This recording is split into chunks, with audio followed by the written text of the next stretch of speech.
নাহমাদুহু ওয়া নুসাল্লি আলা রাসূলিহিল কারীম, আম্মা বা'দ। রমাদান কিয়ামুল লাইলের মাস।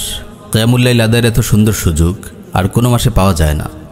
সাহরির জন্য একটু আগে ভাগে উঠলেই অনায়াসে ৮-১০ রাকাত কিয়ামুল লাইল আদায় করা সম্ভব।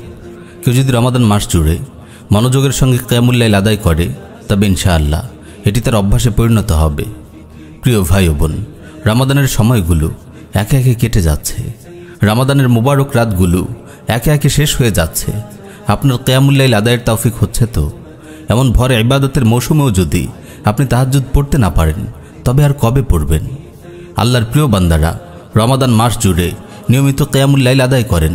শেষ রাতের নির্জন প্রহরে জারজার হয়ে আল্লাহ রাব্বুল আলামিনের দরবারে রোনাজারি করেন।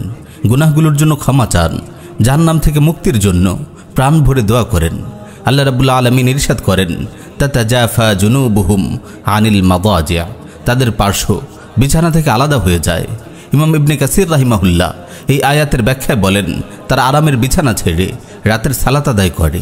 ইমাম আব্দুল হক ইশবিলি রাহিমাহুল্লাহ বলেন, তাদের পার্শ্ব বিছানা থেকে পৃথক হয়ে যায়, ফলে তারা অস্থির হয়ে পড়ে, কারণ তারা আল্লাহর ধমকের ভয়ে থাকে এবং তার প্রতিশ্রুত পুরস্কারের আশায় থাকে। এই কারণেই জান্নাতীদের গুণাবলীতে বর্ণিত হয়েছে, কানু কালিলাম মিনাল লাইলি মা ইয়াহজাউন, তারা রাতে কম সময় ঘুমাতো। ওয়াবিল আসহারি হুম ইস্তাগফিরুন, শেষ রাতে তারা ক্ষমা প্রার্থনা করত। হাসান বসরি রাহিমাহুল্লাহ বলেন, তারা রাতে অক্লান্ত পরিশ্রম করে এবং সাহরির সময় পর্যন্ত সালাতকে দীর্ঘায়িত করে, এরপর দোয়ায় বসে যায় এবং অনুনয় বিনয় ও ক্ষমা প্রার্থনা করতে থাকে। প্রিয় ভাই ও বোন, রাসূল সাল্লাল্লাহু আলাইহি ওয়াসাল্লাম সুস্থতা কিংবা ব্যস্ততা কিছুরই পরোয়া করতেন না। যে কোনো মূল্যেই তিনি কিয়ামুল লাইল আদায় করতেন। উম্মুল মুমিনিন আয়েশা রাদিয়াল্লাহু আনহা বলেন, কিয়ামুল লাইল পরিত্যাগ করো না, কেননা রাসূল সাল্লাল্লাহু আলাইহি ওয়াসাল্লাম কখনও তা পরিত্যাগ করেননি। তিনি যখন অসুস্থ হয়ে যেতেন বা দুর্বলতা অনুভব করতেন, তখন বসে বসে সালাত আদায় করতেন।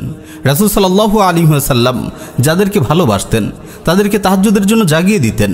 একবার তিনি শেষ রাতে আলী ও ফাতিমা রাদিয়াল্লাহু আনহুমার কাছে যান। তিনি তাদের বলেন, তোমরা কি কিয়ামুল লাইল আদায় করবে না? তখন আলী রাদিয়াল্লাহু তাআলা আনহু বলেন, আমাদের অন্তরগুলো তো আল্লাহর হাতে, তিনি যখন আমাদের জাগাতে ইচ্ছা করবেন জাগিয়ে দিবেন। আলী রাদিয়াল্লাহু তাআলা আনহু এর এমন কথা শুনে তিনি কোনো জবাব দিলেন না। ফিরে যেতে যেতে আপন উরুতে আঘাত করতে করতে কেবল এই আয়াত তিলাওয়াত করলেন, ওয়া কানাল ইনসানু আকসারা শাইইন জাদালা, মানুষ অধিকাংশ ব্যাপারেই বিতর্ক প্রিয়।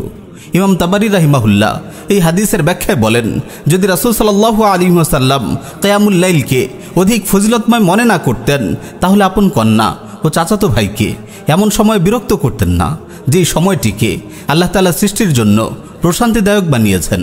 প্রিয় ভাই ও বোন, রমাদানের এই সময়গুলোতে অসীম ফজিলতপূর্ণ ইবাদত কিয়ামুল লাইল আদায় থেকে যেন আপনি মাহরুম না হন।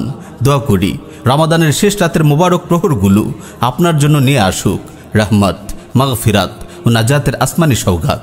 আল্লাহ তাআলা আমাদের সবাইকে আমল করার তৌফিক দিন। আমিন ইয়া রাব্বাল আলামিন।